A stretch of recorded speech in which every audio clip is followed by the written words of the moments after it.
Hi, it's Paul again. Thanks for joining me for another lesson in the Plan Your Visit course. This lesson, number 6, is how to host Plan Your Visit guests. So your guest has filled out the Plan Your Visit form on the website. You've done your pre-visit communication, and now the Sunday is finally here when your guest comes to visit for the first time. So the thing to keep in mind above everything else is that you want to treat your guests the same way you would treat a good friend who you invited to church, right? That's the heart behind it, right? You want to give them a good experience and help them to feel welcome. So what's involved with that? Well, the host should wait outside the door for them. Keep an eye on your phone in case they call or text, somebody gets lost or something like that and they need some help. That way you're there and available for them. Show them around your church building when they get there. Introduce them to people. Help them get their kids checked in. And make sure they get a bulletin. This is really important because you want them to have in their hand the options in terms of next steps, getting connected in other ways. So if they're a family that has teenagers, you want them to have a bulletin so they can see what your youth group is doing. They might be interested in Bible studies, so it's good to have that information in your bulletin. Or if you have some other sort of events coming up, to have that information in your bulletin as well. So that's a really important part. If for some reason, if you don't have a physical paper bulletin anymore, I know some churches are moving to all digital bulletins, just make sure they know how to get a hold of that information so that they can be looking into and praying about their next steps.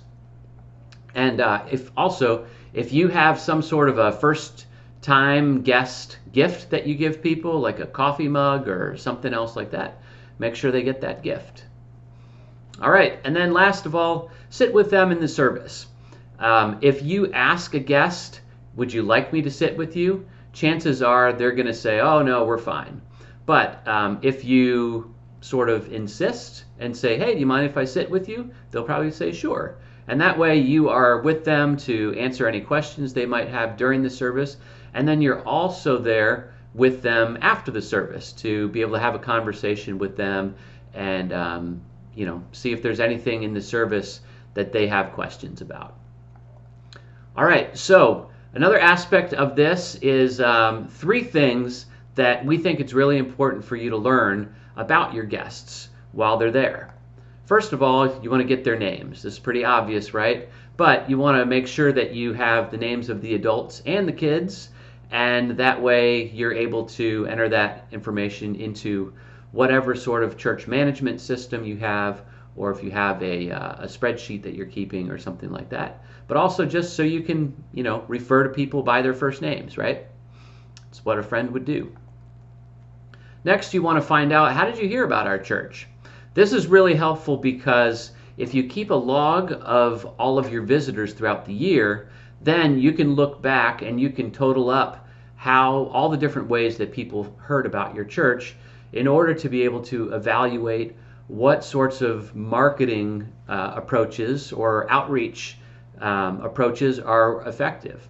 So at the end of the year, it'd be really helpful to look back and see that half of our guests found us by a Google search, or a quarter of our guests found us on Facebook, or however many guests were invited by friends or neighbors. Those things are important to know, but you don't know unless you ask, right? So ask your guest how they heard about your church. And third, it's good to ask, why are you looking for a church? Not for any sort of tracking purposes or anything like that, but this is really helpful in terms of your host's conversation with the guest. If the person is new to the area, they can recommend things in town or talk about how their move is doing, how it's been, getting acquainted with your city. If they are coming from another church, it's good to know why. Like, was there something about that church that caused them to be discontent in that situation that you might be able to address? Or, if the person is not a believer, if they're visiting your church because they're interested in learning more about Jesus, that's really helpful for your host to know as well.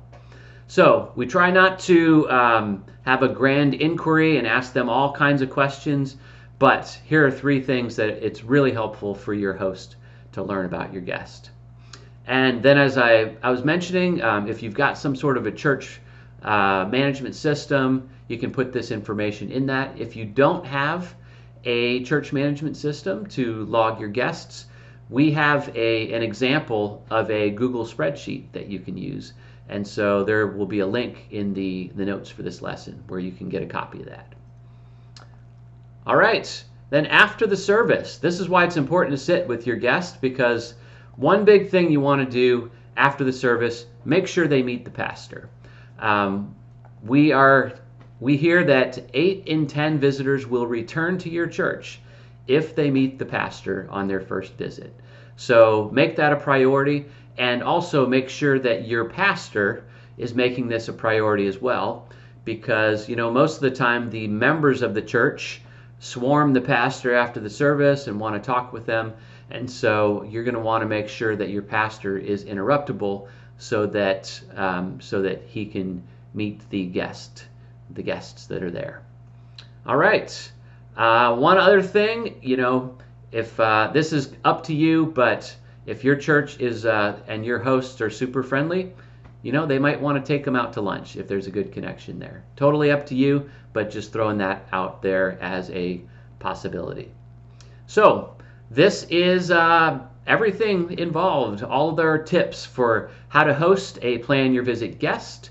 No action steps after this, but we'll see you in the next lesson.